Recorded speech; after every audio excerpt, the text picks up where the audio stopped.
ಸಾರ್ವಜನಿಕರ ರಕ್ಷಣೆಗೆ ಇರಬೇಕಾದ ಪೊಲೀಸರೇ ರಾಕ್ಷಸರಂತೆ ವರ್ತಿಸಿ ತಂದೆ ಮಗನನ್ನ ಬಲಿ ಪಡೆದಿದ್ದ ಸಾಥನಾಕುಲಂ ಪ್ರಕರಣ ಇಡೀ ದೇಶವನ್ನೇ ತಲ್ಲಣಗೊಳಿಸಿತು. ಲಾಕ್ಡೌನ್ ನಿಯಮ ಉಲ್ಲಂಘಿಸಿದ ಸಣ್ಣ ಕಾರಣಕ್ಕಾಗಿ ಮೊಬೈಲ್ ಅಂಗಡಿ ಮಾಲೀಕ ಜೈರಾಜ್ ಮತ್ತು ಆತನ ಮಗ ಬೆನಿಕ್ಸ್ನನ್ನ ಅಕ್ರಮವಾಗಿ ಬಂಧಿಸಿ ಅಮಾನವೀಯವಾಗಿ ಚಿತ್ರಹಿಂಸೆ ನೀಡಿ ಕೊಲ್ಲಲಾಗಿತ್ತು.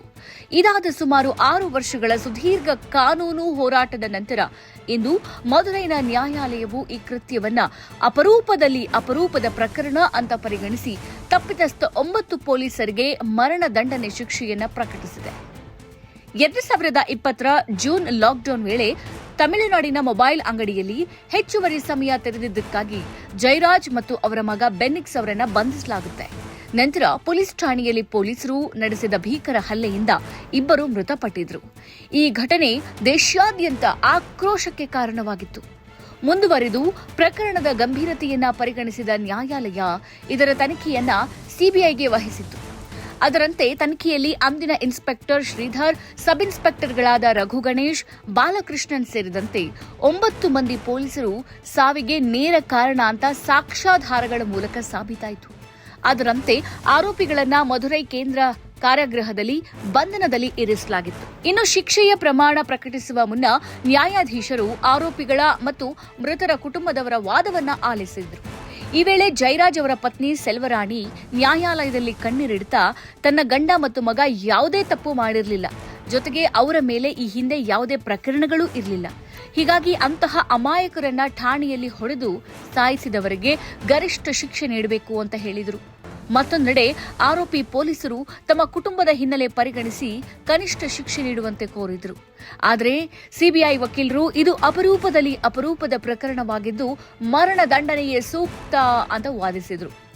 ಇನ್ನು ವಾದ ಪ್ರತಿವಾದಗಳನ್ನು ಆಲಿಸಿದ ನ್ಯಾಯಾಧೀಶರು ಪೊಲೀಸರ ನಡೆಯನ್ನ ತೀವ್ರವಾಗಿ ಖಂಡಿಸಿ ಬೇಲಿಯೇ ಎದ್ದು ಹೊಲ ಮೇಯ್ದಂತೆ ರಕ್ಷಣೆ ನೀಡಬೇಕಾದವರೇ ಇಂತಹ ಕ್ರೌರ್ಯ ಎಸಗಿದ್ದಾರೆ ಅಂತ ಹೇಳಿದರು.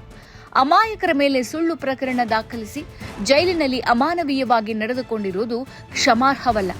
ಇವರಿಗೆ ಕೇವಲ ಜೀವಾವಧಿ ಶಿಕ್ಷೆ ನೀಡಿದರೆ ಸಮಾಜಕ್ಕೆ ತಪ್ಪು ಸಂದೇಶ ರವಾನೆಯಾಗುತ್ತೆ ಮತ್ತು ಪೊಲೀಸರಲ್ಲಿ ಭಯ ಇರುವುದಿಲ್ಲ. ಆದ್ದರಿಂದ ಎಲ್ಲ 9 ಆರೋಪಿಗಳಿಗೆ ಮರಣದಂಡನೆ ಶಿಕ್ಷೆ ವಿಧಿಸಲಾಗುತ್ತೆ ಅಂತ ತೀರ್ಪು ನೀಡಿದರು. ಇದರೊಂದಿಗೆ ದೋಷಿಯಾಗಿರುವ ಪೊಲೀಸರು ಮೃತರ ಕುಟುಂಬಕ್ಕೆ ಒಟ್ಟು 1.40 ಕೋಟಿ ಪರಿಹಾರ ನೀಡಬೇಕು ಅಂತ ನ್ಯಾಯಾಲಯ ಆದೇಶಿಸಿದೆ. ಇನ್ಸ್ಪೆಕ್ಟರ್ ತೇಗು, ಸಬ್ ಇನ್ಸ್ಪೆಕ್ಟರ್ಗಳಾದ ಬಾಲಕೃಷ್ಣನ್, ರಘು ಗಣೇಶ್ ಮತ್ತು ಇತರೆ 6 ಪೊಲೀಸ್ ಸಿಬ್ಬಂದಿಗಳಾದ ಮುರುಗನ್, ಸಾ ಮದುರೈ, ಮುತ್ತುರಾಜ್, ಚೆಲ್ಲದುರೈ, ಥಾಮಸ್ ಫ್ರಾನ್ಸಿಸ್ ವೇಯಿಲ್ ಗಲ್ಲು ಶಿಕ್ಷೆಗೆ ಗುರಿಯಾಗಿದ್ದಾರೆ. ತಮಿಳುನಾಡಿನ ತೂತುಕುಡಿ ಜಿಲ್ಲೆಯ ಸಾತಂಕುಳಂ ಪೊಲೀಸ್ ಠಾಣೆ ಲಾಕಪ್ ಡೆತ್ ಪ್ರಕರಣದಲ್ಲಿ 9 ಪೊಲೀಸರನ್ನ ಗಲ್ಲಿಗೇರಿಸೋಕೆ ಕಾರಣರಾದ ಪ್ರಮುಖ ಸಾಕ್ಷಿ ಹೆಡ್ ಕಾನ್ಸ್ಟೇಬಲ್ ರೇವತಿ ಒಂದು ಪ್ರಕರಣದಲ್ಲಿ ಸಾಕ್ಷಿಯೊಬ್ಬರು ವ್ಯವಸ್ಥೆಗಿಂತ ಹೇಗೆ ದೊಡ್ಡವರಾಗಬಹುದು ಅನ್ನೋದಕ್ಕೆ ಅದ್ಭುತ ಉದಾಹರಣೆ. ಘಟನೆಯ ನಂತರ ಠಾಣೆಯಲ್ಲಿ ನಡೆದ ಪರಿಸ್ಥಿತಿ ಎಂದರೆ ಈ ಘಟನೆ ಹೊರಬರದಂತೆ ನೋಡಿಕೊಳ್ಳೋಕೆ ಹೆಚ್ಚು ಒತ್ತಡವಿತ್ತು. ಸಾಕ್ಷ್ಯಗಳನ್ನು ಅಳಿಸಬೇಕು, ಸಂಪೂರ್ಣ ಕಥೆಯನ್ನ ಬದಲಾಯಿಸಬೇಕು, ಇವು ಮುಖ್ಯ ಗುರಿಗಳಾದವು. ಇಂಥ ಸಮಯದಲ್ಲಿ ಬಹುತೇಕ ಪೊಲೀಸ್ ಅಧಿಕಾರಿಗಳು ಮೌನವಾಗಿರುವುದು ಸುರಕ್ಷಿತವೆಂದು ಪರಿಗಣಿಸುತ್ತಾರೆ. ಆದರೆ ರೇವತಿ ಆ ಆಯ್ಕೆಯನ್ನ ತೆಗೆದುಕೊಳ್ಳಲಿಲ್ಲ. ಆಕೆಗೆ ಅದು ಕೇವಲ ಕರ್ತವ್ಯದ ವಿಷಯವಾಗಿರಲಿಲ್ಲ. ತನ್ನ ಕಣ್ಣೆದುರೇ ನಡೆದ ದೌರ್ಜನ್ಯಕ್ಕೆ ಪ್ರತಿಭಟಿಸುವ ಧೈರ್ಯ ಇತ್ತು. ಒಂದ್ ಕಡೆ ಸಹ ಸಿಬ್ಬಂದಿ, ಮತ್ತೊಂದೆಡೆ ಉನ್ನತ ಅಧಿಕಾರಿಗಳ ಒತ್ತಡ. ಅಂತಹ ಪರಿಸ್ಥಿತಿಯಲ್ಲಿ ವ್ಯವಸ್ಥೆಯ ವಿರುದ್ಧ ನಿಲ್ಲೋದು ಸಣ್ಣ ವಿಷಯವಲ್ಲ. ಆದರೂ ಆಕೆ ಹಿಂದೆ ಸರಿಲಿಲ್ಲ. ನ್ಯಾಯಾಧೀಶರ ಮುಂದೆ ಆಕೆಯ ಹೇಳಿಕೆ ಎಲ್ಲವೂ ಪ್ರಕರಣದ ದಿಕ್ಕನ್ನ ಬದಲಾಯಿಸಿತು. ಅದು ಕೇವಲ ಹೇಳಿಕೆಯಾಗಿರಲಿಲ್ಲ, ಆ ಕರಾಳ ರಾತ್ರಿ ನಡೆದ ಭಯಾನಕ ಕೃತ್ಯದ ಸ್ಪಷ್ಟ ಚಿತ್ರಣವಾಗಿತ್ತು. ಪೊಲೀಸರು ಠಾಣೆಯನ್ನ ಸ್ವಚ್ಛಗೊಳಿಸಿ ಸಾಕ್ಷ್ಯಗಳನ್ನ ಅಳಿಸಿ ಹಾಕಿದ್ರು. ಗೋಡೆಗಳ ಮೂಲೆಗಳಲ್ಲಿ ಮತ್ತು ಮೇಜುಗಳ ಕೆಳಗೆ ಉಳಿದಿದ್ದ ರಕ್ತದ ಕಲೆಗಳನ್ನ ಆಕೆ ಚತುರತೆಯಿಂದ ಗುರುತಿಸಿ ನ್ಯಾಯಾಧೀಶರಿಗೆ ತೋರಿಸಿತು. ಆ ರಕ್ತದ ಕಲೆಗಳು ಆರೋಪಿಗಳ ಅಪರಾಧವನ್ನ ವೈಜ್ಞಾನಿಕವಾಗಿ ಸಾಬೀತುಪಡಿಸುವಲ್ಲಿ ಪ್ರಮುಖ ಪಾತ್ರ ವಹಿಸಿದೆ. ಸಿಸಿಟಿವಿ ದೃಶ್ಯಾವಳಿಗಳು ನಾಶ ಮಾಡಿದ್ರು.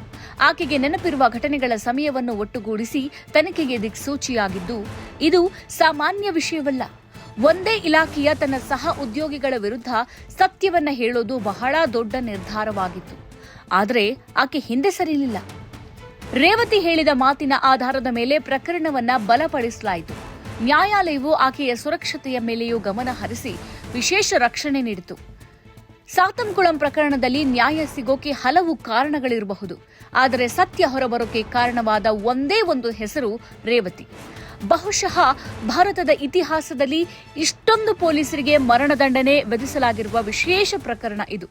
ವಿಶ್ವದಲ್ಲೇ ಮೊದಲನೆಯದು ಎಂಬುದು ಆಶ್ಚರ್ಯವೇನಲ್ಲ. ಬಡವರಿಗೆ ಬದುಕುವ ಹಕ್ಕಿಲ್ಲ ಎಂಬಂತೆ ವರ್ತಿಸುವ ಪೊಲೀಸರಿಗೆ ಇದು ಒಂದು ದೊಡ್ಡ ಎಚ್ಚರಿಕೆ ಗಂಟೆ. ಮಧುರೈ ಸೆಷನ್ಸ್ ನ್ಯಾಯಾಲಯದ ತೀರ್ಪು ಮರುಭೂಮಿಯಲ್ಲಿ ಒಂದು ಒಯಾಸಿಸ್ ಆಗಿದೆ. ಉನ್ನತ ನ್ಯಾಯಾಲಯಗಳು ಸಹ ಈ ತೀರ್ಪನ್ನ ಬಲಪಡಿಸಲಿ ಅಂತ ಆಶಿಸೋಣ.